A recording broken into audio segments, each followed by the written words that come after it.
she like split us into groups like this like time. No, we did How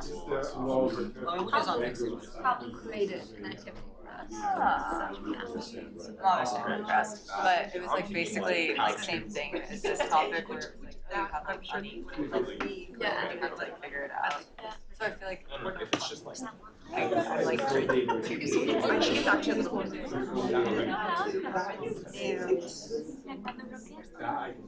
that sounds like Why do you say No, it's not that. It's This like is like I think it's like that what's it? that was This was actually Was it a from school? you're like saying All right, good evening, everybody. Welcome. We are here to celebrate and launch Chris Humphrey's new book, Financing the Future. Chris, Ralph, congratulations. My name is Ken Shadlen. I'm a professor in the Department of International Development here. I've known Chris for a long time. I'm really happy to have this event and host this event. I've learned so much from you over the years. Whenever I have any question at all about multilateral development banks in any part of the world, I send Chris an email, and his answers are always incredibly helpful and insightful. So it's just a thrill to be able to organize this event. We've got a good turnout. You've got good competition, because evidently Martin Wolf is talking tonight around the corner. Thanks everybody for being here. The format is that Chris is going to talk for about 20 minutes or so. I mean, we all know that when someone says 20 minutes, they don't really mean 20 minutes, but Chris is going to talk for 20 minutes or so. And then we have two excellent discussants who are going to give commentary, and then we should have time for Q&A after that. Let me just give some brief bios of the speakers, and then I'm going to turn it over. Chris is a senior scientist at the Swiss Federal Institute of Technology, ETH, the Center for Development Cooperation. He's also a senior research associate at the Overseas Development Institute here in London. He did his PhD in international development here at LSE in this department on multilateral development banks, particularly the World Bank, Inter-American Development Bank, and the CAF. But since then, he's expanded his lens immensely, as you will see, and has emerged as one of the leading world authorities on multilateral development banks. He's advised a number of governments, done a lot of consultancies, and since 2021 has been participating in the G20's review of multilateral development banks' capital adequacy frameworks. Chris is not the only leading authority, global authority on multilateral development banks we have in the room, however, because we also have Kathrin, who's one of our discussants, who's the senior vice president at Moody's Investor Service and Moody's global lead responsible for research and outreach efforts on MDBs globally. She covers a number of MDBs as lead analyst, such as the AIIB, which Chris will talk about, and the EBRD, and also a few others that were in your bio that I had actually never heard of before. For DD424 students in the room, Kathrin also works on sovereign debt, which is something that we deal with a lot in the course that I teach. Natalya Naqvi is the other discussant. Natalya is assistant professor in international political economy here at LSE in the Department of International Relations. Her focus is on the role of states and financial sectors in economic development. She's interested in questions such as the amount of policy space that international regimes leave governments to conduct economic and industrial policy. She's also interested in the role of public banks, state-owned enterprises, and privatization. This event will be recorded, as you can see from the red light. We'll post it on our Zoom channel. Before turning it over to Chris, I want to thank the Department of International Development's Research Committee, which is what provided the funding for this event to take place. I'm very grateful to that. And also to Anna and Deepa, who are the ID comms team, who do all the work to set these things up. So thank you very much. So Chris, I'm going to turn it over to you. But before I do, I would just like the world to know that as spectacular as this book is, it's not his first book. And that before Chris entered the world of academia and became an expert on MDBs, he was a journalist. And he wrote a guidebook on Mexico City.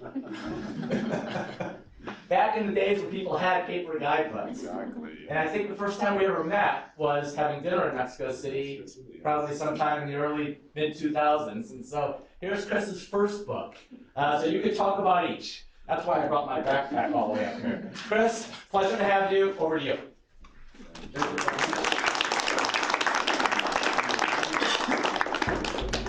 Just still in the water can, so I will replace it here. There we go. Thank you very much, especially to Ken for helping organize this event, for all of you folks who showed up, a few familiar faces, and thanks both to Kathrin and Natalya for taking their time to come and join us today on the panel. Obviously, I'm going to talk about the book a bit, but I also hope that in the discussion we have and the questions you folks might have and comments, that we might also consider stepping back and thinking more broadly about some of the bigger issues involved, because there's a lot of movement right now about multilateral development banks. Big reform push underway at the World Bank in particular, but across the MDBs, because I think governments begin to see their importance for dealing with the challenges that we're all facing. So this came out of my PhD, supervised by Ken, here at LSE, the International Development Department. And it originally sort of sprung from some work I did, as I used to work for the World Bank in operations in Latin America.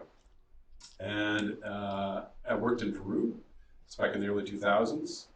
And we were there, World Bank, making some loans to the Peruvian government. We were making budget support loans to Peru, several $100 million each year, a series of them, at a time that Peru had a budget surplus.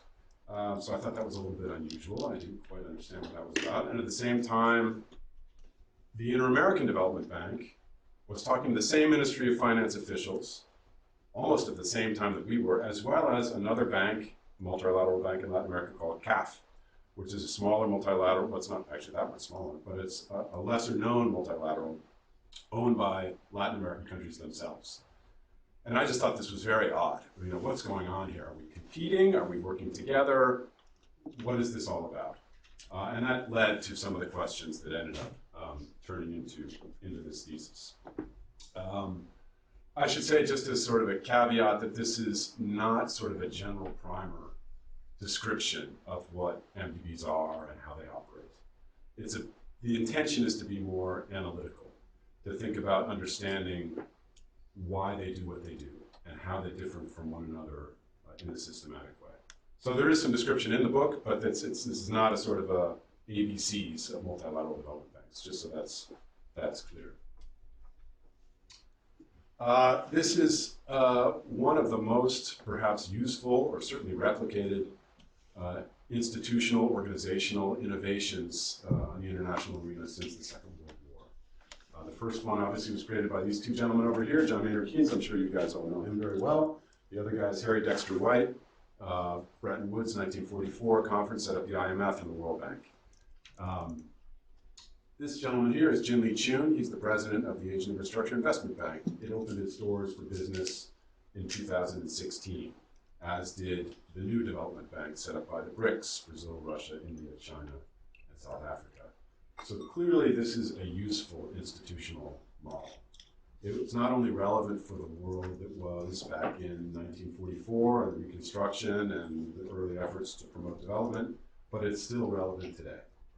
So that says something quite powerful. This has been a very useful innovation. It's a model that works. And I would say, and it's still relevant, and it's not just relevant, I think it's really quite essential for us, because there's no other set of institutions out there that has the sets of characteristics that these ones do, that can do what they do.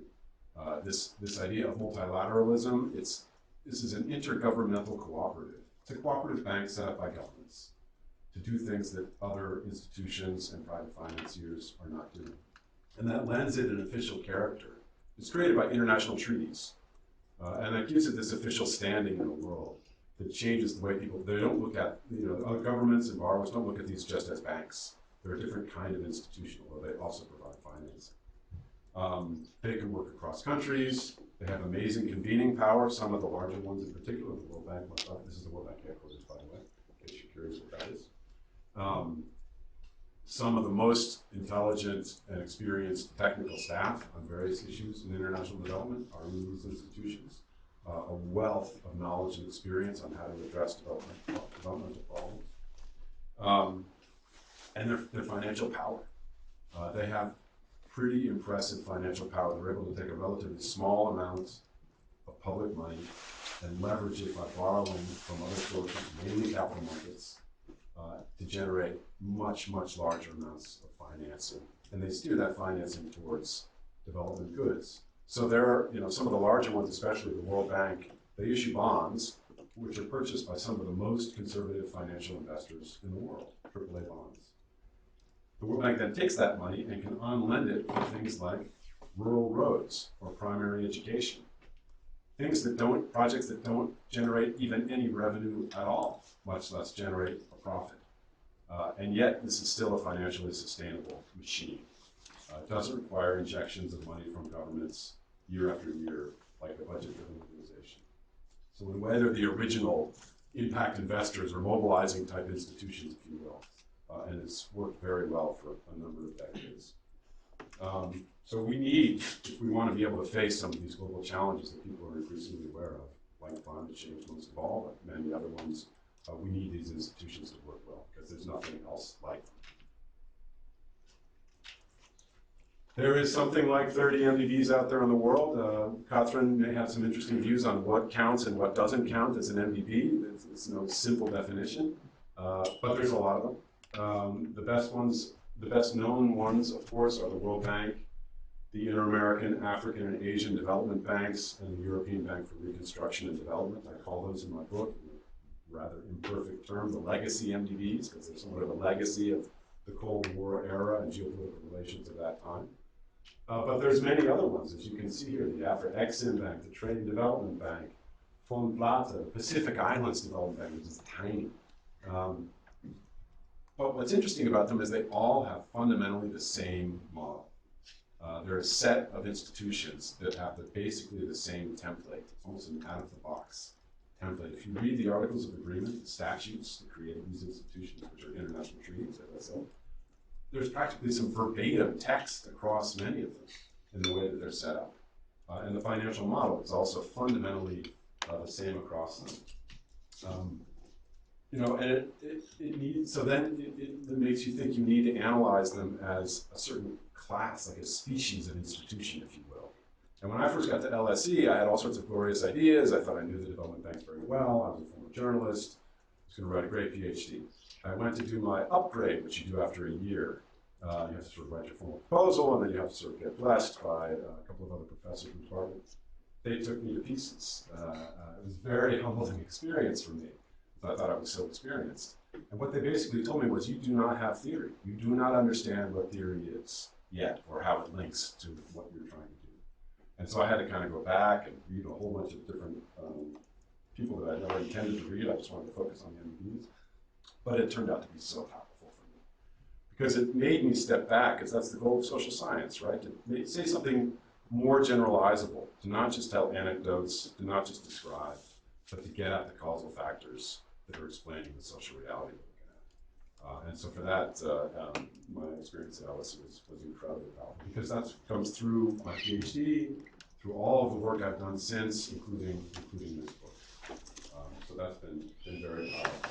So the idea is to then get at these key factors that are driving these institutions. Obviously, I'm not going to get all of them. There's many of these very complex institutions that are the intersection of global finance, international development, geopolitics, so there's a lot going on. But what I try to focus on is the core financial model, because all of these MDBs face some similar financial pressures. The way they deal with those pressures is very different based on some other factors, but they all have the basic same financial machine. And governments set these up in part because it doesn't take much money to set them up. And then they can borrow a whole lot of resources. But that in turn means that the governments are to a degree relinquishing complete 100% control of the institutions, because the people who are supplying those external finances have their own requirements.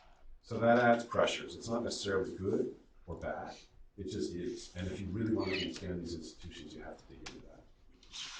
And the other factor that I'm looking at, is the governance arrangements, which is kind of obvious. It's nothing earth-shattering. The governance is important when you're talking about an international organization owned by governments.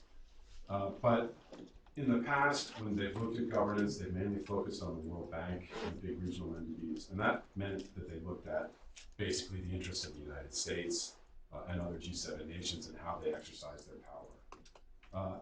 But when you look at an institution like CAF, which is owned by a whole bunch of countries in Latin America, it doesn't make sense to use that same frame. There's no dominant power in this institution, no hegemon, if you will. So what I tried to do was come up with a different sort of framework that understands the variance of global governance across these institutions. And by comparing them, I think that it shines a light. By comparing the World Bank to some of these smaller entities that you might never heard of, it sort of shows them in a different light, and you see things that you might not see otherwise. So that's one of the reasons why I think taking a broader perspective is important. Just to look briefly at the financial model, this is the amount of capital that governments have put into these institutions up to 2020 over the course of their entire history. 18 billion now, I think it's up to 23 billion or so of the World Bank, the main lending wing of the World Bank. Since 1944 till now by 189 countries. That's not a whole lot of money. And with that, they've turned around and lent. The World Bank has 750 billion and counting, and it's all been repaid. And it's generated a huge amount of net income, so they get paid back. The bank does. It pays for all the administrative costs, pays for all that great data that we all use, all those reports that we use, all get paid for by the revenue that comes from the bank's operations. And on top of that, they have extra money left over that they then dedicate to other purposes. So this is a very, very powerful financial model. This shows the UK. Total capital across all the major MDBs it belongs to is about 2 billion. The annual aid budget of the UK is 15 billion. So just to put things in perspective, I would suggest that there is quite a bit of potential for the major shareholders to put more money into these institutions because they haven't put any huge amount so far. But as I said, the financial pressures, the realities that come with this this model of depending on external finance, brings things along with it that are sometimes in tension with the development efforts of these MDBs, and it's very important to understand that. And if you don't really understand how the financial model works, you're going to get a mistaken understanding of what can be done with these. So it's not just academia, it's actually policy as well. It needs to understand how these institutions function. And unfortunately, a lot of policymakers are sometimes a little bit vague about that. And when I first started, one of the first things I did was I started compiling data from financial statements. I went through the financial statements of the MDBs, and I read the credit rating agency reports, which I learned immense amount from. I read the investor presentation to the bond investors. And you really see these institutions very differently than if you read the annual reports. It really cuts through a lot of the rhetoric. It cuts through a lot of these acronyms and confusing programs and projects and nice anecdotes about countries in Africa and what this project did. And you start to see actually how the machine functions. And I think that's very valuable and very important. And I wish especially some of the policymakers would do a little bit more of that so they could understand how their policy proposals would impact these institutions. And then this is the other main factor that I look at in this book, which is the governance. This is broken down. The blue is the voting power of borrower governments, and the red is the voting power of non-borrower governments. And this just shows you the range across a selection of MDBs. And this contrast between borrowers and non-borrowers, they tend to have similar priorities within the context of how an MDB is run, the kind of policies that they favor, the kind of operations that they want. This is not meant to be, if you're a borrower, you mean this, and that no borrowers disagree with each other, because of course they do. The reality is a lot more complicated than this. But it's a useful way, or I found it to be a useful way, to see across the MDBs systematically how governance might impact the way they operate. Because what you start to see when you look at the operational characteristics of these MDBs, what they lend for, the kind of policies they have, safeguards, procurement rules, many different aspects, financial policies as well, you start to see that these sorts of MDBs have a certain type of policies most commonly, it's a tendency, and these ones have have other sets of policies. And so you see that there's a link between the governance arrangements and the balance of power and the way these banks operate. Can you say what those are? Well, what's the EDB? Well, can you Sure. define those? Eurasian Development Bank, Black Sea Trade and Development Bank, CAF in Latin America, West African Development Bank, that's the French acronym BOAD, Trade and Development Bank in Africa, these are both in Africa. Eurasian is Russia and Kazakhstan and a couple of other countries, basically. It's a very interesting institution. This is the Central American Development Bank for economic integration, African Development Bank, Inter-American, IBRD, EBRD. And who are the non-sovereign? Trade and Development Bank is an unusual one because it has actually taken on investors into their capital structure, and they've earned a return on their shares, which is a whole interesting kettle of fish. It's an interesting innovation, but it sort of turns them into something that's a little bit more ambiguous. And it also adds pressure for them to generate revenue. So that makes these financial dynamics even more pressing in the case of TDB. This, I believe, is the West African Central Bank. So I didn't know how to categorize it. It's not really a sovereign, but it's, it's not a private institution either. And EBRD is the European Central Bank, I believe. EIB. EIB, sorry. Is the EIB, exactly right, thank you. Yeah. So, Thanks. sure. And so when you're thinking about how the governance translates into these operational characteristics, I think it's quite important because something I try to emphasize in this book that is often overlooked is the importance of the demand side of MDB operations. Because of course these are loans. And the government has to think that this one is worth it. I want to take this loan and I'm going to have to pay it back over some years. And so the governments think about what the choices are. And one of the most valuable things that I did during my PhD and then also in some other work afterwards is I did a whole lot of interviews with Ministry of Finance and line ministry officials in recipient countries. And I asked them, what do you guys think about the World Bank? Or what do you think about the China Exim Bank?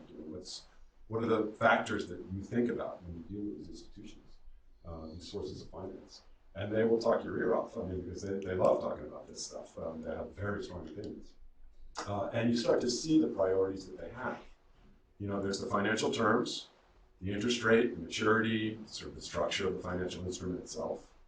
There's the kind of projects that these institutions are willing to invest in. Will they invest in a hydroelectric dam or not? Is that politically verboten, like in the United States doesn't want to invest in hydro dams? Oil production, is that allowed or not?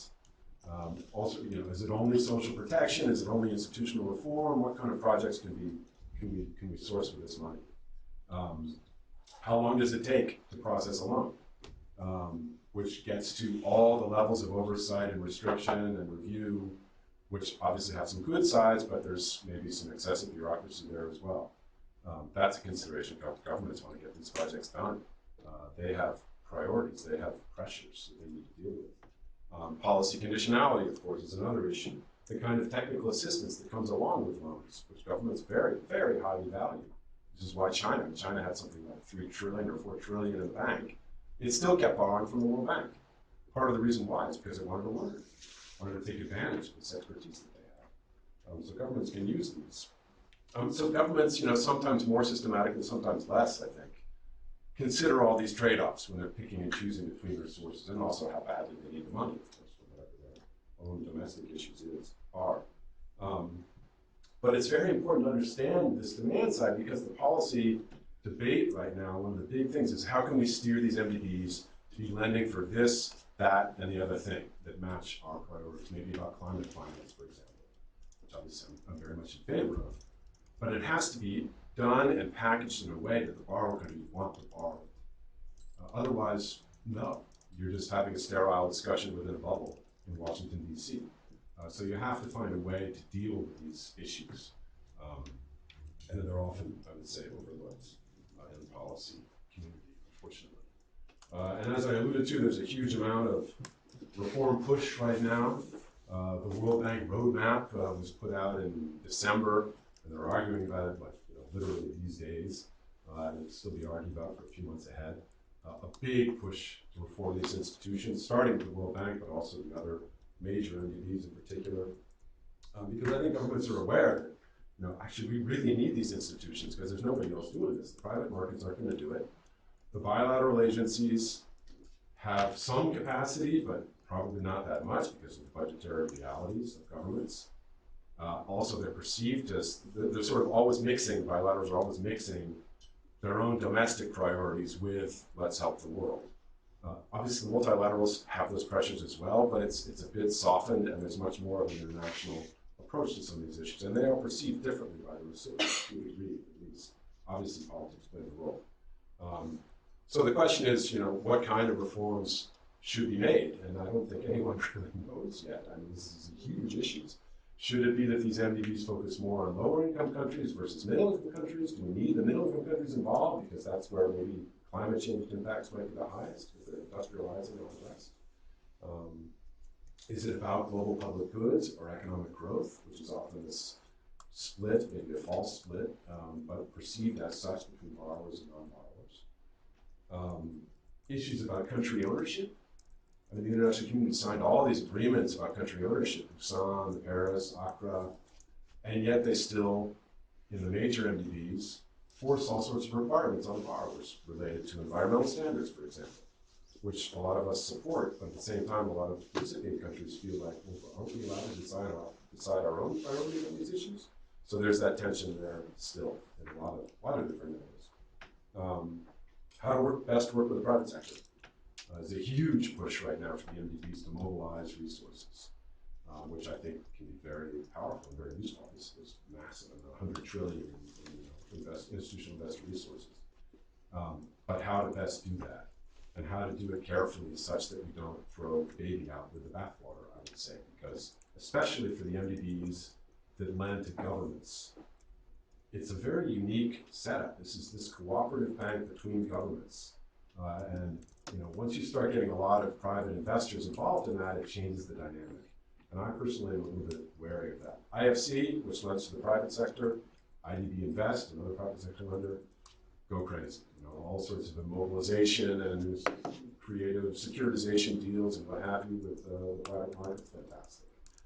But I would much rather personally, with the sovereign-focused MDBs, see the governments want to capitalize them a little bit more, rather than quickly fall over themselves and get private money involved. But that's perhaps something we can talk about. And also how to work better with each other, to work as a system, because there is this dynamic of competition amongst the MDBs. They sort of cooperate, they don't they talk very nicely to each other, but then at the same time they sort of try to get each other's projects sometimes, and they don't always coordinate very well within countries or across sectors, and they can certainly do a lot more of that. A lot of that requires collective action amongst the shareholders especially, and that's not so easy to come by, especially perhaps in our current circumstances. I just want to end very briefly, I hope I'm not taking too much time, with a topic near and dear to my heart, which sounds horribly technical, capital adequacy, MDB capital adequacy. It is somewhat technical, but at the end of the day, it's deeply political, actually, because it gets at some of these fundamental, unique attributes of the MDBs that are underneath quite political.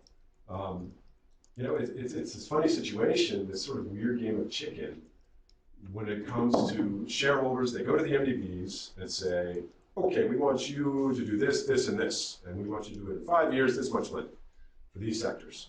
And the MDBs come back and say, yeah, well, we can, but we need more capital to do that, or we might lose our AAA rating. And the shareholders say, well, are you sure? You sure you can't do a little bit more? And the MDBs say, no, sorry, we can't. This is as far as we're willing to go. Maybe we can squeeze a little bit more out here. And the shareholders don't really know how to respond, because there's a lot of ambiguity. Because this is what capital adequacy is how much can you lend based on your capital, based on your share capital. And nobody's really quite sure. A lot of people have very different ideas. The rating agencies they've worked through, in fact, the rating agencies have worked through this more than anybody. They're the ones that have taken this the most seriously. What is preferred creditor treatment? Which is this idea that you always pay back the MDBs. They almost never, sovereign lending MDBs almost never forgive them, apart from debt. What is that worth? It's not in any legal agreement. So can we take it into account, and how do we take it into account? The major MDBs have $1.2 trillion in callable capital, which is this odd sort of guarantee instrument that the governments have said, if you really need it, if the world's falling apart, we'll pay this extra 1.2 trillion to. But yet the MDBs pretend that it doesn't exist. The rating agencies give credit for it, but in different ways. The shareholders don't really know what it is. And so this sort of ambiguity around is fundamental because capital adequacy is in a sense like the crankshaft of the engine that drives all of this. This is the leverage. This is where the leverage comes from.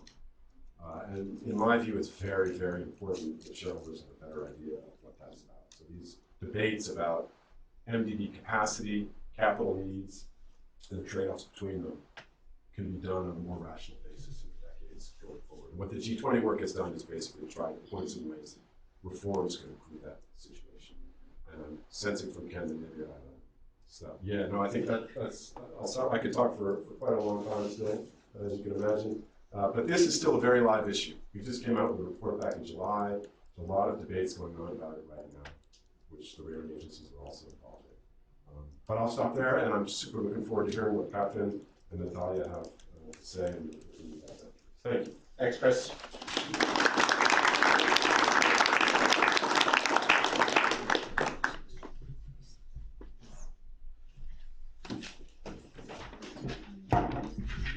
See, you can see we really thought out this. We decided who would sit where.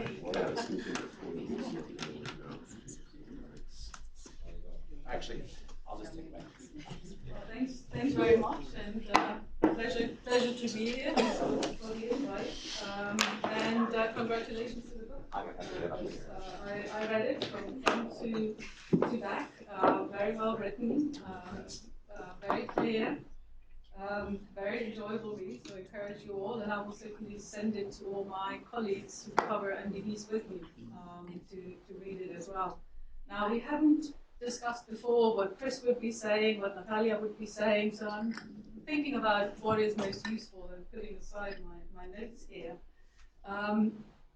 But maybe adding to what you were saying at the end, it is the MDB model is an incredibly useful and incredibly successful model. I think we absolutely agree with that.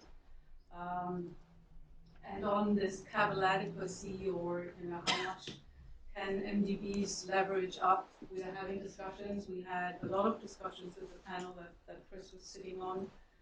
They pushed us pretty hard. And we agree, I think, with a lot of the recommendations that they give. Some of the MDBs, and we're mainly thinking or talking about the large legacy MDBs, they do have a bit of room. They could lend a bit more with the capital and with the metrics that they have. Some of the reforms that the panel has suggested can add a bit more, but I think, and that's a point you also make, and I think we completely agree with this. If shareholders, if governments really want to do want MDBs to do much more, they will have to put more capital in. Our view, obviously, is very much the financial model view. We think it is a very successful model. And we rate MDBs accordingly. Of the 30 or so that Chris has put up, I think we actually at the moment rate about 40 MDBs. So there are a few that nobody has ever heard of. They are small, specialized development finance institutions that try and address maybe a very special angle of development finance, like one that I cover extends guarantees on local currency bonds that corporates in frontier markets in Asia and Africa issue, providing a guarantee so that they stimulate domestic local currency lending. Or another one which provides derivatives so that the EBRD can lend in local currency but swap back into their own into US dollar and euro. So a number of pretty niche small entities, and a growing number. It's a very successful model. More than a third of the ratings in this sector is AAA. It's the highest rated sector that we have. We don't have any other sector where we rate so many in AAA. I looked at our latest numbers for sovereigns. We rate 12 out of 145 sovereigns at AAA. 12. MDB ratings are incredibly stable. There are very, very few AAAs that have lost the AAA. None of the legacy AAAs, so the World Bank, the EBRD, the Asian Development Bank, and so on, has ever lost the AAA. We've never even assigned a negative outlook. So these are very, very stable, very, very solid, highly rated entities for us. Just a reminder, what's a rating? A rating is an opinion about expected loss for holding a bond. A very, very narrow definition. It really is ability to repay on time and in full. That's what investors want us to opine on. We don't opine on development impact or whether they do good or not quite lend to corrupt countries or so. It really is a very narrow definition. And the AAA is very, very valuable. We had long discussions around, do they really need to have the AAA rating? Can't they live with a rating that's just a little bit lower? Of course, that's up to the MDBs to decide. But the AAA affords very, very low borrowing cost that MDBs then pass on to their borrowers. So I think that's part of the development mandate achieved. I think another aspect that a lot of people don't appreciate is the AAA ensures that you can issue at nearly all times. You can issue even if nobody else can. So we think about the AAAs, the World Bank, and the other big ones as benchmark issuers in the global capital markets. Not too dissimilar from the US government or the German government. If nobody can issue, these entities can go out and issue. We've seen this in the pandemic. In March 2020, there was hardly any issues in global capital markets. Financial markets were extremely volatile, very risk averse. The World Bank went out on the 4th of March, I think, with a $3.5 billion bond issuance at the lowest ever coupon for a 5-year maturity. 2 weeks later, the African Development Bank goes out and issues a $3 billion social bond. That was the largest social bond ever issued up to that point, and so on. So it really is ability to issue when nobody else can issue, and I think that's a very important part of the countercyclical mandate that MDBs have. They're supposed to be able to continue to lend to their borrowers, even if things are very, very tough. So I think that there is, I think in your book you talk about an article of faith with the AAA. I think that aspect of being able to issue at all times is an important one.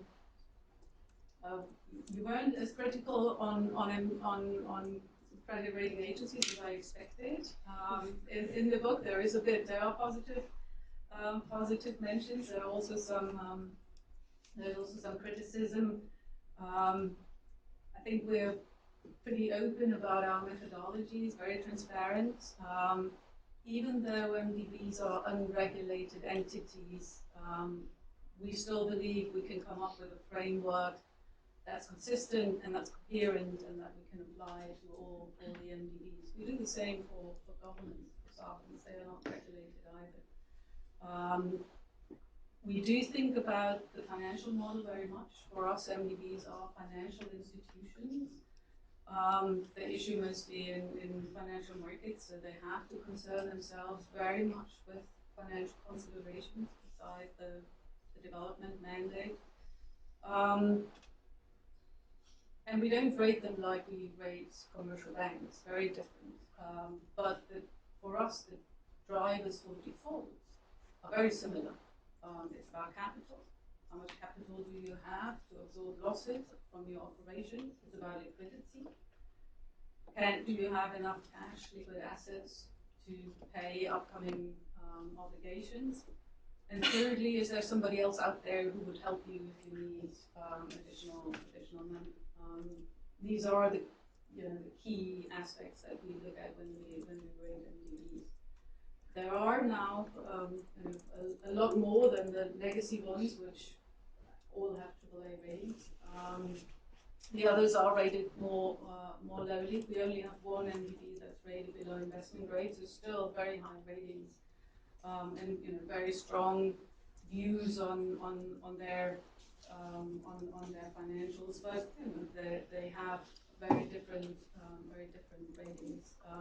The borrower-led bonds, I think we recognize that they have maybe advantages to the legacy bonds. They are faster in approval. They are more aligned with their borrower interests.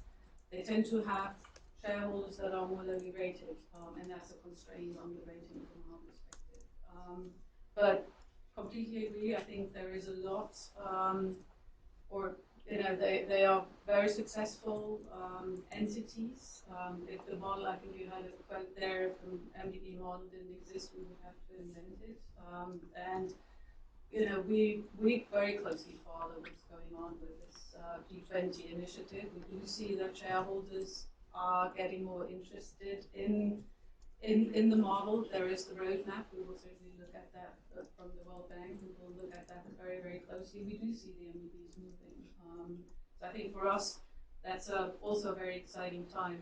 I was talking to a colleague who is joining our team, and I said, covering MDBs has been pretty boring for many, many years because it's so stable and nothing ever happened. They're all AAA. This year is going to be a really interesting year. So I look forward to more discussions with your panel and this discussion. Thank you very much.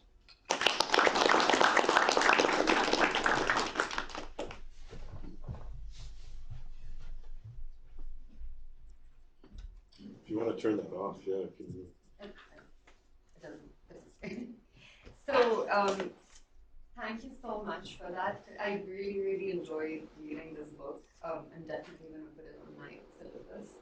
I was just saying that I think it's so valuable to have a book like this that actually engages with like the mechanics of how these institutions work, because I guess so often that's just kind of glossed over. So I mean, that being said, I guess I wanted to push you a bit more on, because you seem to overall have a very positive picture of how these MDBs work, and you say that like this like model, that the financing model of the MDBs is in a way really the optimal balance between like public and private, and between market and state or multilateral. But I guess so. Yeah, I just wanted to push you a bit on a few specific points.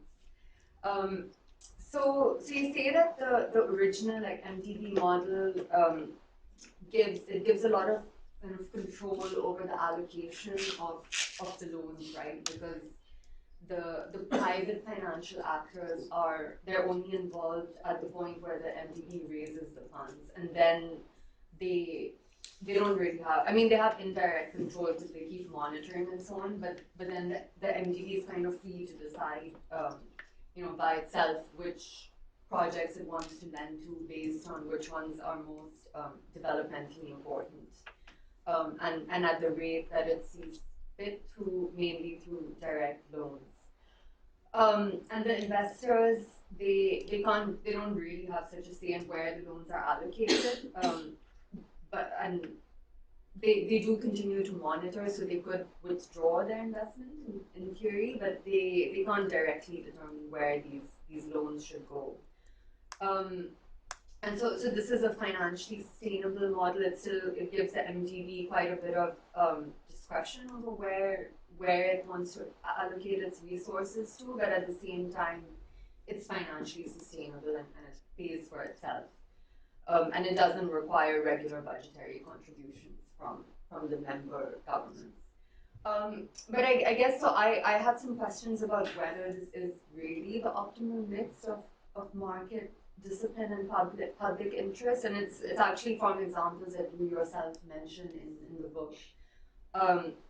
So one of the examples you gave is that the World Bank has this AAA rating, and it has very easy and cheap access to bond markets, including at times of crisis. But Africa's ECOWAS Development Bank has kind of the opposite problem, right? So it has a junk bond rating that severely restricts its access to bond markets and makes it very reliant on subsidized donor resources and expensive commercial bank loans.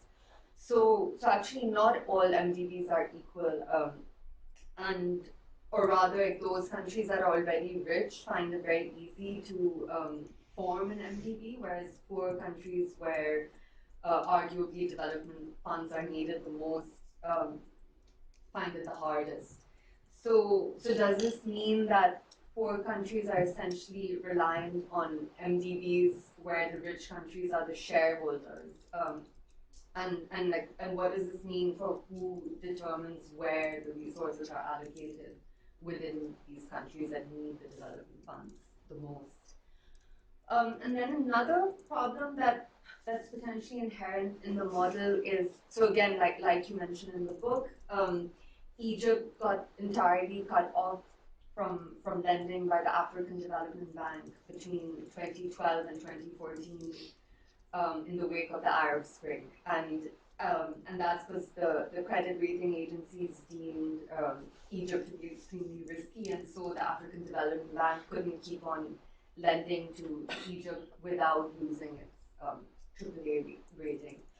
And so in this case, like, surely Egypt's need for funds increased at exactly this time of upheaval, and that's like exactly when it lost the funding. And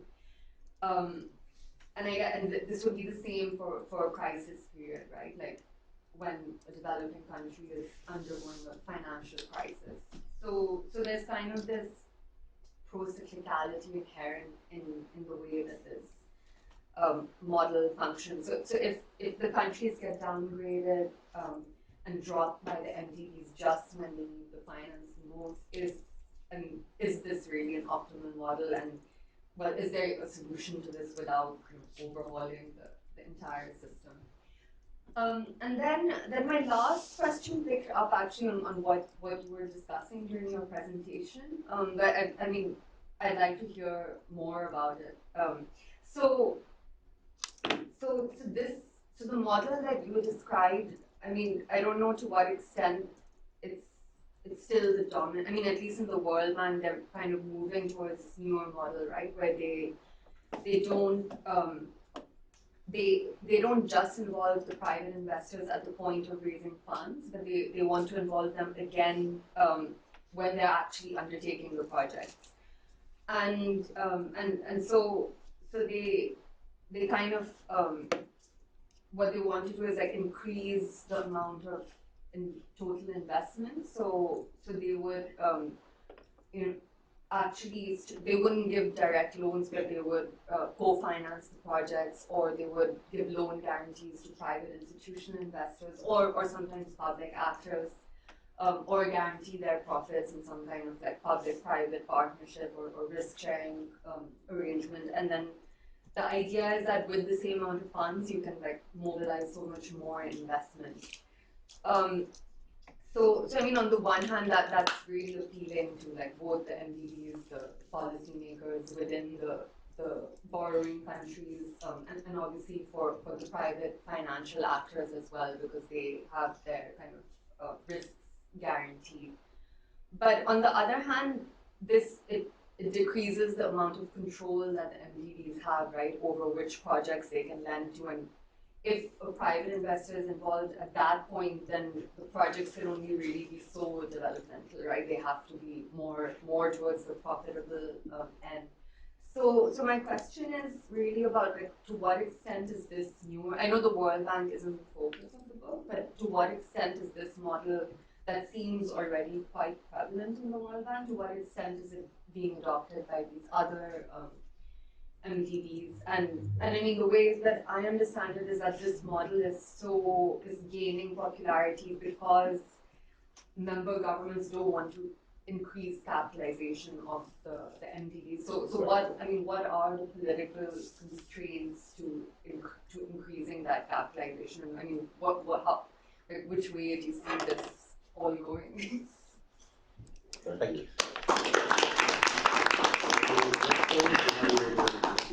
Some interesting question from Paul.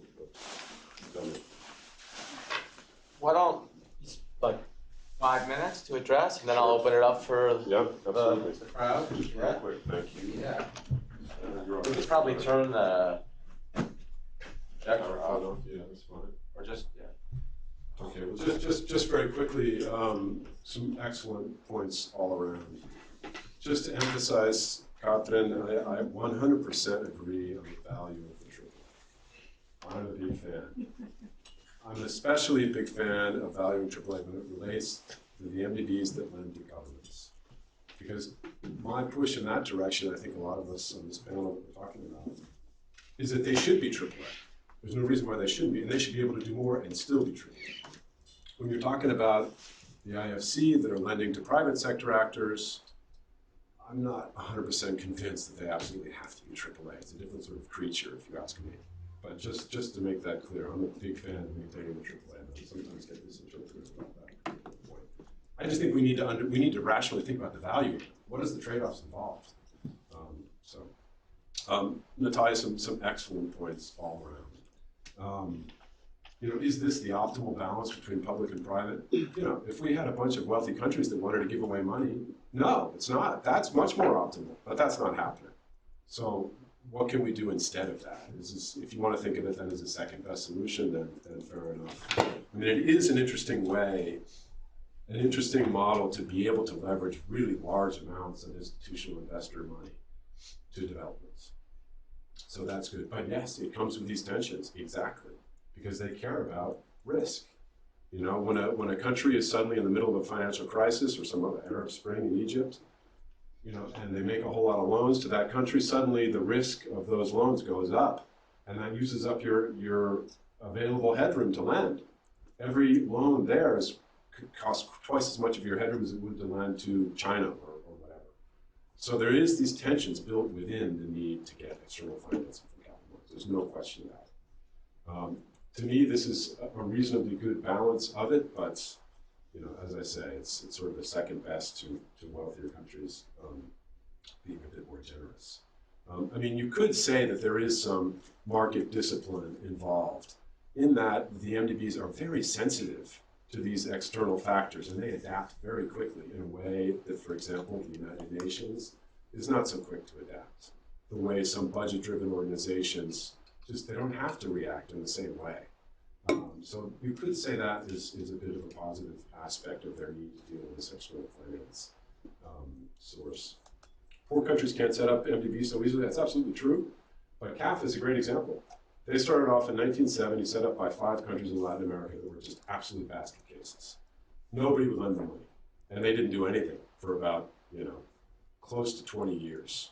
And it wasn't until the late 1980s they began to reform themselves.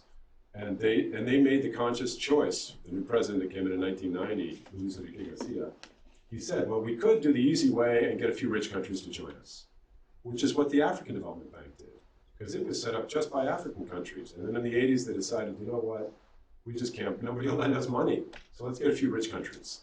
And with that, they gave up governance control of their bank. CAF said, no, we're going to do it the hard way. And they worked very, very hard. CAF has never not been repaid on a sovereign loan. Throughout the 80s, throughout the debt crisis, governments always paid back CAF. And that's why they have a AA- rating now. It's not AAA, but they did it the hard way, if you will.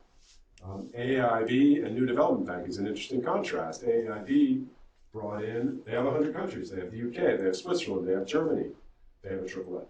New Development Bank said, no, we just want the BRICS, maybe a couple of other countries too. They're not AAA. So they made that trade-off because they wanted to maintain governance control. So you can pick your poison, if you will. Nothing comes for free, right? So you have to decide what your priorities are. This whole thing with bringing in investors is really interesting. What you're talking about, the co-financing in particular, that's a lot more the private sector wing of the World Bank. IBRD has really resisted doing that, and I actually think they're right to resist doing that because it changes what they are. And yes, at IFC, they have these syndication arrangements, where the IFC makes some loans for X project, and then the private investor kicks some money too. And the private investor gets paid back the same as IFC. But then you can't help but think that starts perhaps shaping the kind of projects that IFC picks, because it needs to generate profits, it needs to attract investors, and that's a slippery slope. And thankfully, the major public sector wings of the MDBs have not so much done that. The African Development Bank just did one, where they offloaded a chunk of their portfolio, the risk of a chunk of their portfolio, to private insurers. And I think it makes me nervous because this cooperative is a very special thing. And, it already faces these financial tensions that you're talking about. So let's not make it worse, if you ask me.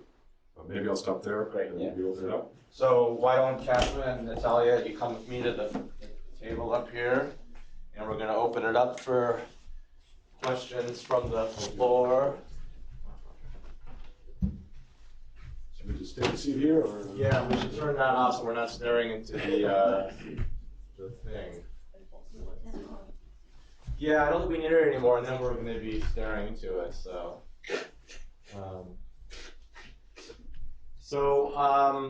if you raise your hand, I think that there's a mic that's floating around, and we can take questions with, and maybe introduce yourself. Yeah. Do you want me to wait for the microphone, or can you hear me? Actually, please wait for the microphone because I don't know if the room is mic'd, so the audio, the recording. So here come the people with the mic. Thank you. Hello? No? Can you hear me? Yes? Good. Okay. Who am I? Nicholas Swan, LSE alumnus. Also have some professional experience analyzing the MLIs. Very glad that this talk is on tonight. Very interested in the work you're doing. I've not read your book, Financing the Future, but I certainly intend to. I have read the G20 report that came out last year, and I have some very specific questions. I'll save some of them for later if I can catch you, but one that I'm throwing out to all of you, which I'm very curious about, callable capital. What examples do we have in terms of any kind of track record of those commitments being honored?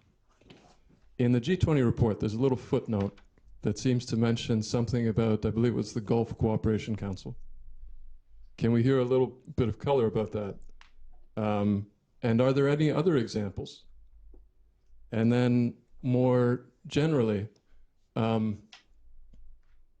for commitments that are made from the shareholders to these entities, given that these entities are kind of by their nature, by definition, multi-country entities that really are not subject to anyone's jurisdiction.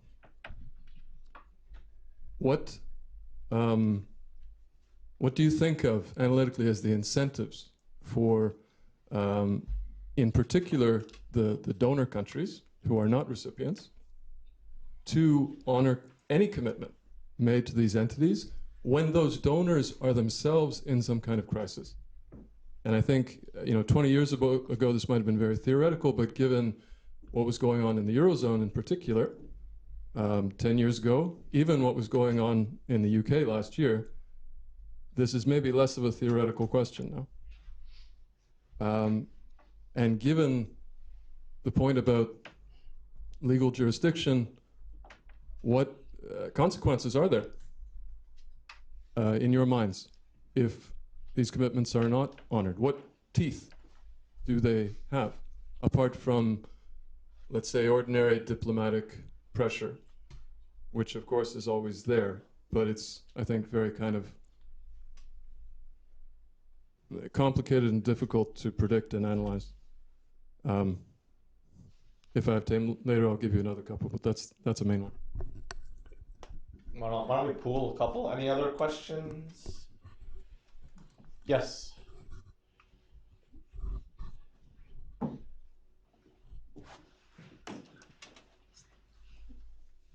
Hello.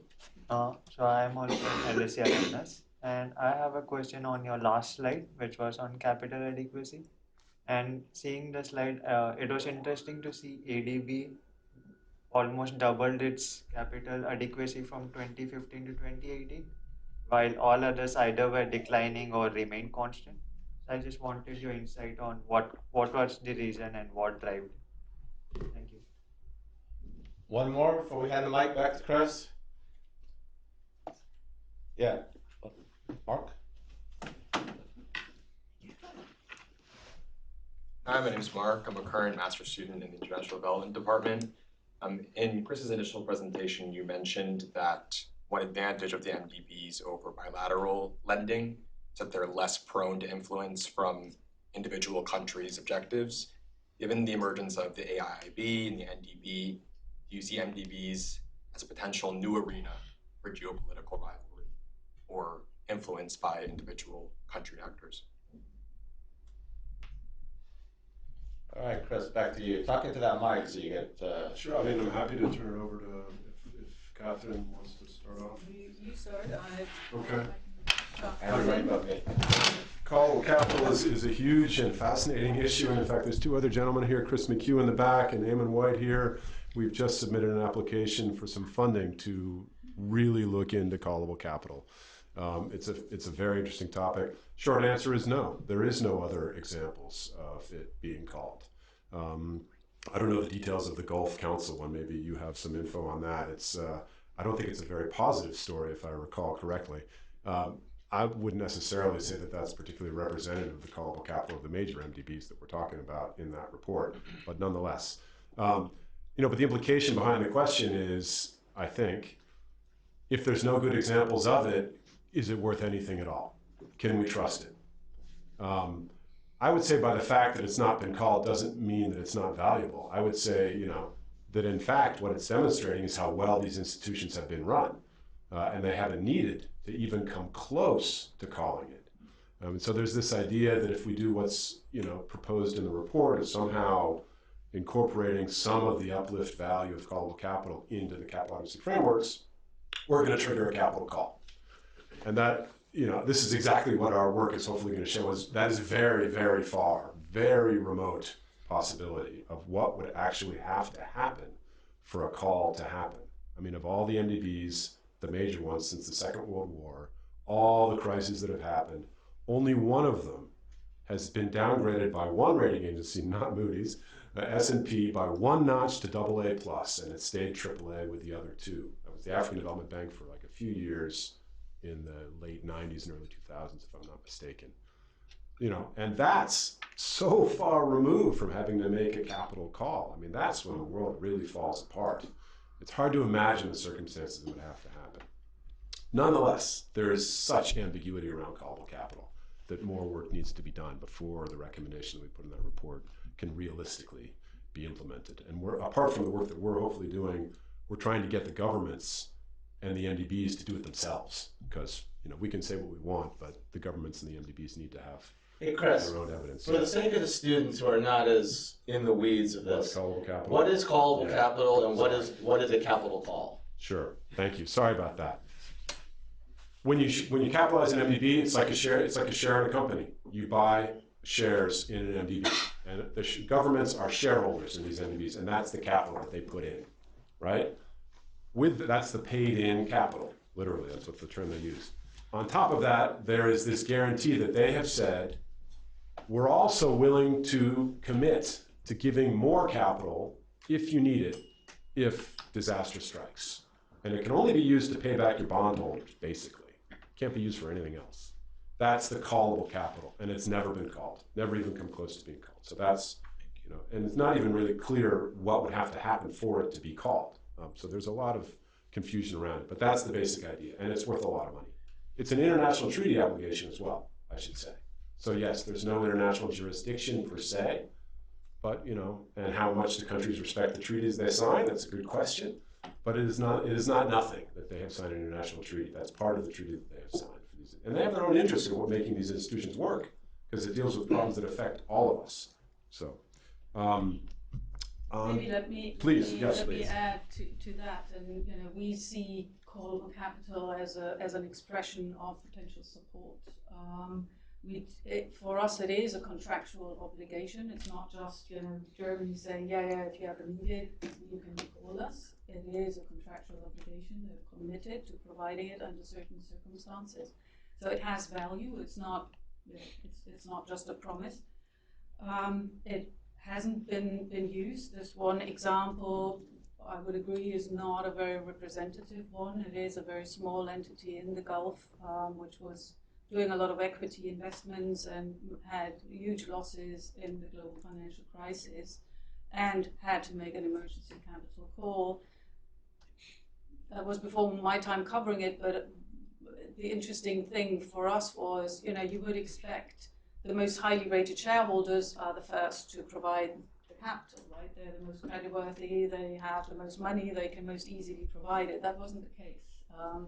There were some shareholders who were very willing to provide capital very fast, and there were others, including some that were even higher rated, who were very slow.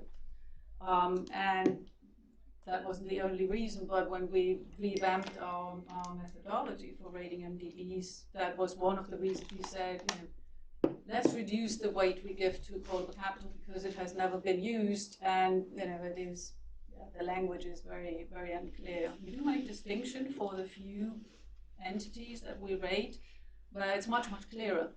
It's not really an MDB in the development world, but the European Stability Mechanism, the European Crisis Fighting Mechanism, they have an emergency capital call. And in the statutes, it says very clearly the managing director, if he sees there is a risk of not being able to pay on a bond, makes a call to the shareholders, and within 5 days, they have to put the money in.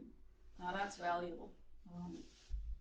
Or certainly more valuable in our view than this statement that if you are ever in financial difficulties, whatever that means exactly, you can count on us. So there are various ways in which it can be framed. Can I just ask a clarification?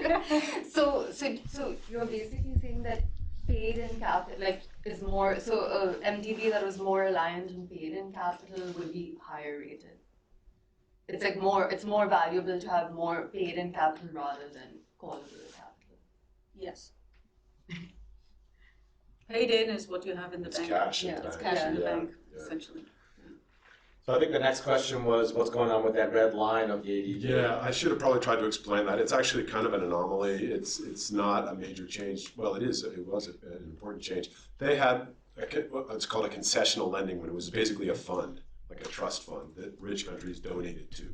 And that was to make, because the ADB's regular loans come with basically a market-linked interest rate. It's a very low interest rate, but it's a market-linked interest rate. Then they have this other fund, which is to basically make zero interest loans to the really low income countries, right? But then Asia grew and economically developed over decades, and but it takes like 40 years to pay those loans off. So there was a lot of loans in that fund still being paid off from India, from China, from huge countries that no longer borrow from this concessional lending window. And there was only a small number of countries left that still actually borrowed from it. So what the Asian Development Bank did was basically say, okay, we're going to take that fund, which was $33 billion, if I'm not mistaken, what was left, the outstanding repaid, loans, repaying loans, and we're going to just call it a capital increase to our development bank to simplify. So there was this huge jump in equity, and that's what explains that sudden spike. So it was basically a massive capital increase for that bank. And the Inter-American Development Bank did something similar. It was worth, I think, $4 or $5 billion. So good. International Development Association, the World Bank, would like to do the same thing, but it's more complicated, and the African Development Bank would as well. The problem is a lot of the countries still borrow from that. Africa, a lot of the countries still borrow from this concessional lending window, so they can't quite do it. So what they did to IDA was they said, well, actually, we'll just give you a bond rating so then you can go to the markets, which came across as this wonderful financial innovation, but really at the end of the day, what they're doing is turning it into an MDB slowly, anyways, that's what that spike was about. The last question was Mark's question about geopolitical. And the individual governments. Just to mention, one of the new banks are forums for renewed formal conflict. Is that what it was, Mark? Geopolitical, yeah.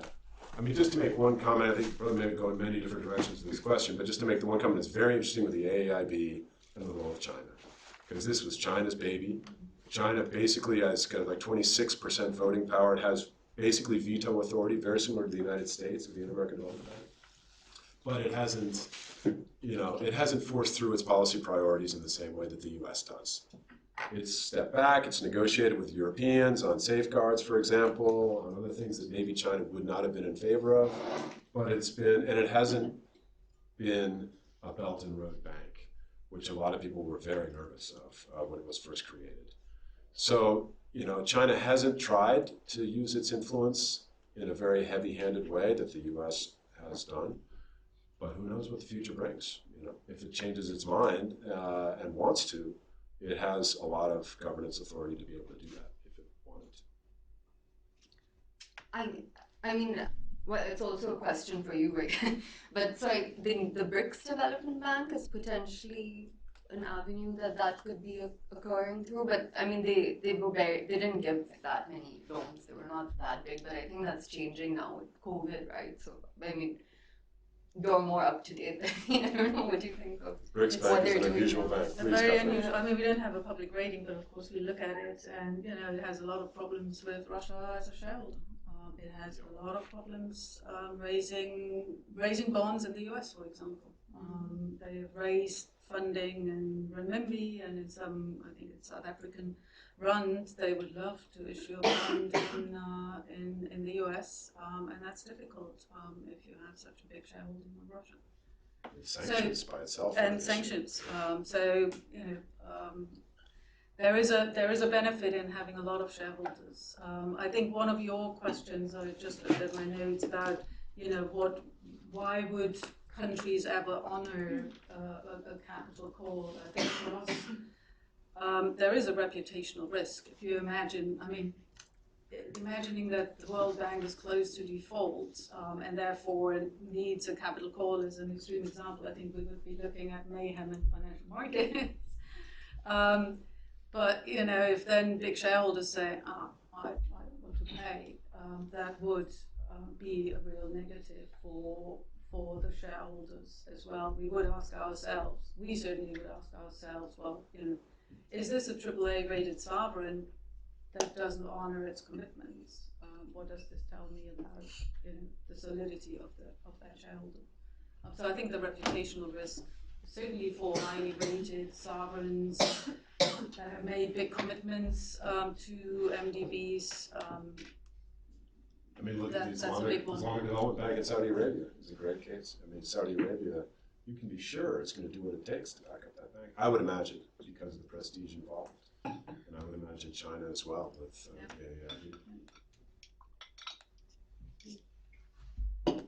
Next round of questions. Matthias, you had a question before, right?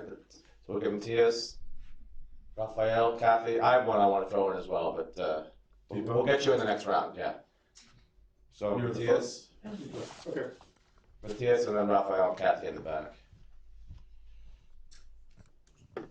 Chris, you told us that when you started working at the World Bank and then you learned about all these other MDBs, you said, okay, what's happening? Are we competing with them? And then I think you didn't mention competition anymore in your talk. Can you push a little bit to talk us about this element of competition or interaction generally? And imagine a scenario where maybe a virus kills 90% of existing MDBs. What would happen? Okay, can you lead us to a scenario? What would change? What would not change?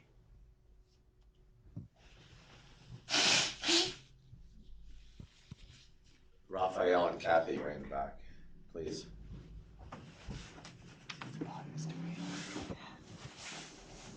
Thank you for the presentation. I'm a postgraduate student in the political economy of late development. I have this question about Kazakhstan.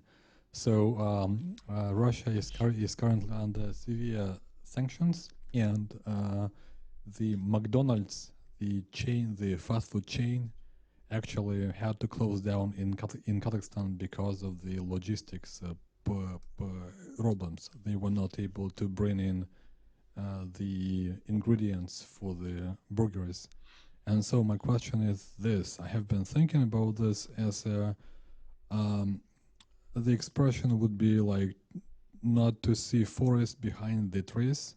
So we have a lot of multilateral development banks, and they are kind of maybe not seeing the projects that are on the ground, So they have been in the country, in Kazakhstan and in Central Asia for many years, and still the country is like importing so many things and cannot meet the standards for meat production, for vegetables, and it has to import so many things from abroad. And when such calamities happen as geopolitical events, the whole value chains break down. And so my question is this: why do you think the multilateral development banks are not kind of seeing the value-added projects on the ground, such as, for example, bringing up the standards for meat production, localization of some value-added production in developing countries? Thank you. Kathy Hostetler, professor in the Department of International Development, and nice to meet you finally after corresponding various times over the years. So I came in late, and the first slide that I saw was your governance slide, and my question is about that slide. Partly from your own work, I know something about the CAF, but I'm wondering if you could talk a bit more about the extent to which that governance slide really ends up changing the way that these banks do lending. So are the other recipient-led banks, do they behave similarly to the CAF in terms of some of the choices they make, and or is that governance slide not really all that determinative of what the banks do?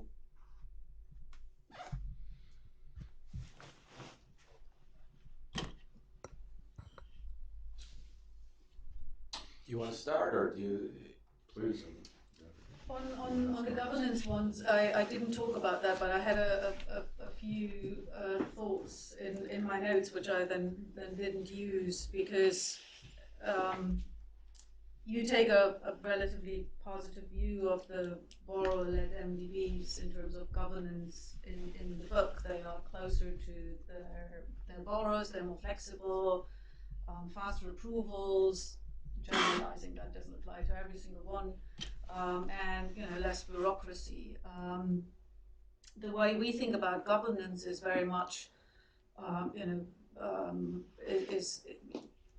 is much more, again, about the financial model in terms of how sophisticated are the operations, how sophisticated is the risk management, how about transparency, and of course there the legacy, the big, also because they're very big, are the trendsetters. I mean, a lot of the statutes are copied and pasted from World Bank, but a lot of the risk management practices and what's best practice for an MDB is also copied from what the World Bank and the other big ones do. So that's much more the angle we look at. But your points about the borrower-led ones got me thinking, not about the ratings and the financial metrics, but we look at, we now produce ESG scores for all our issuers, so exposure and impact of environmental, social, and governance risks. And in particular on the social side, we look at customer relations. And I started thinking, we think all of the MDBs are pretty good. They are, as far as we see, they're part of the solution, they're not part of the problem. So they score all very highly on these ESG scores, but at the moment we tend to give the best scores, again, to the legacy MDBs, mostly because of size. An IBRD with a 200 billion loan exposure does more for poverty reduction than TP with less than 6 billion or so. But I think there's food for thought on the governance and customer relations and being aligned with your borrower's interest, maybe, for us. That's a thought I had. Yeah, no, I portrayed them positively, I guess, in a way to sort of fight against the tide a little bit, because people just sort of discount them in the policy world a little. But actually, I think more accurately, I just see it as trade-offs. I mean, there's trade-offs in all of these models. And a governance-led MDB is going to face more difficulty getting low-priced money, so its loans are going to cost more. It can't afford to do a lot of technical assistance because it doesn't generate a lot of revenue. So what is its developmental value added? Is it just a cash machine, or not?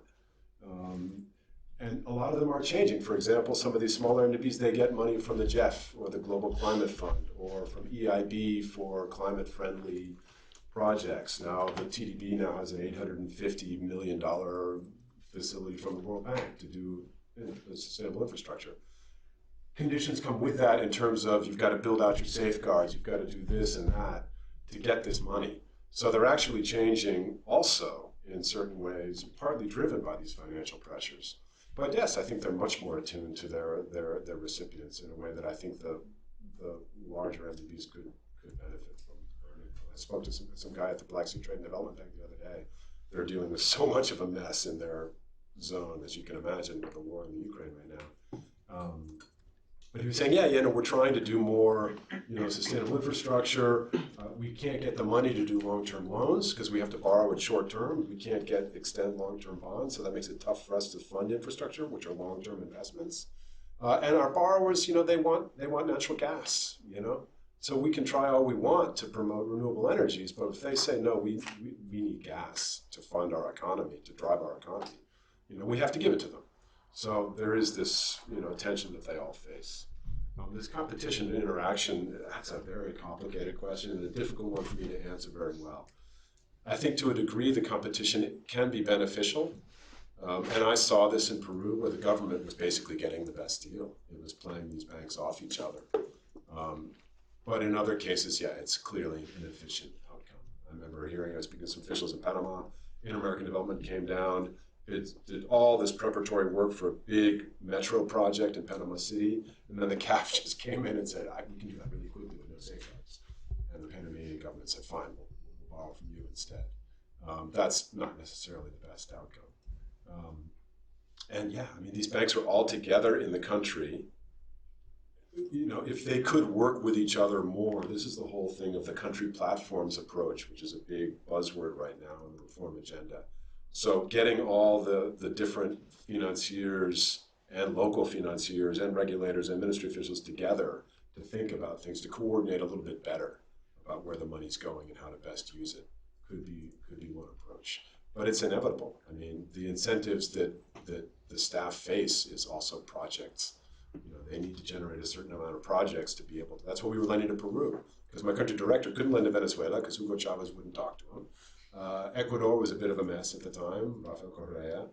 Evo Morales in Bolivia also didn't really want to borrow very much, and those were our 4 countries. So we had to lend to Peru, because the country director needed to for his own, KPIs or what have you. It's a tension that's always there, and I don't think it's going to disappear, but I think it could be dealt with a lot better than it's being dealt with now, for sure, in terms of generating more efficient outcomes.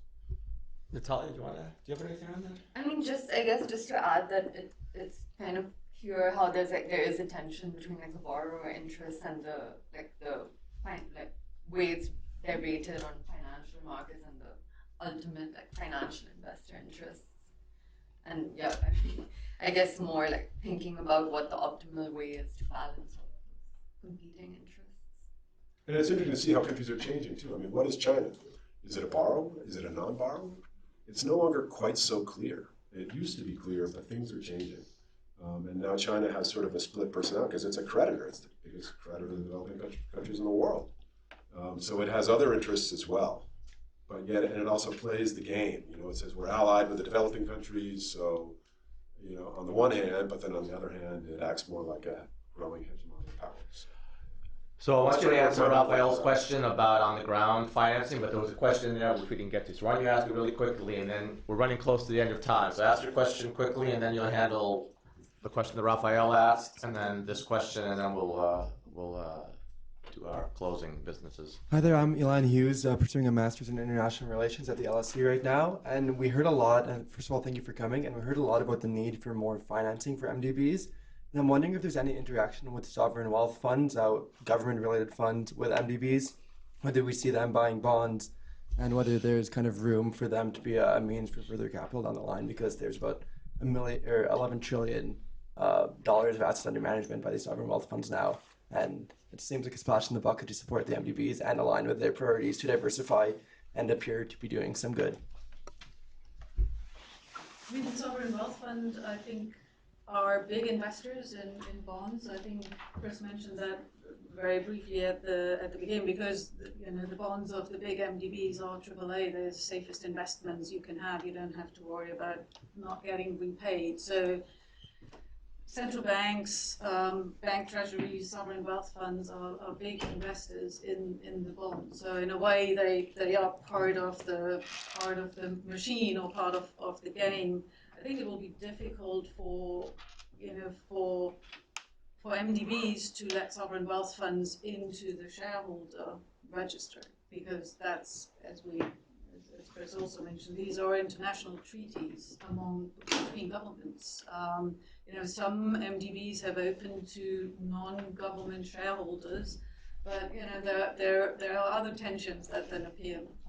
So I think, yes, they will probably remain very large investors in the bonds. I don't really see them as credible shareholders. Can one of you take a stab at the question that Raphael asked in the back? I mean, project selection, there's a few issues involved. One, if you're talking about lending to the government, not to private sector borrowers, well, then you're automatically dealing with the priorities of the government of the country you're in. And those might not align. I mean, there could be all sorts of reasons why a government wants to do this project instead of that project. Some good reasons, some not so good reasons. So that is one issue. Second is some of the larger MDBs, they have, it's sort of, it's exaggerating, but kind of the flavor of the month. The projects that worked well here, suddenly everyone wants to do those projects over there too. Conditional cash transfers was one of them. And they get replicated because they're safe, and there's these incentives on the part of the staff to replicate those projects. So that can be an issue as well.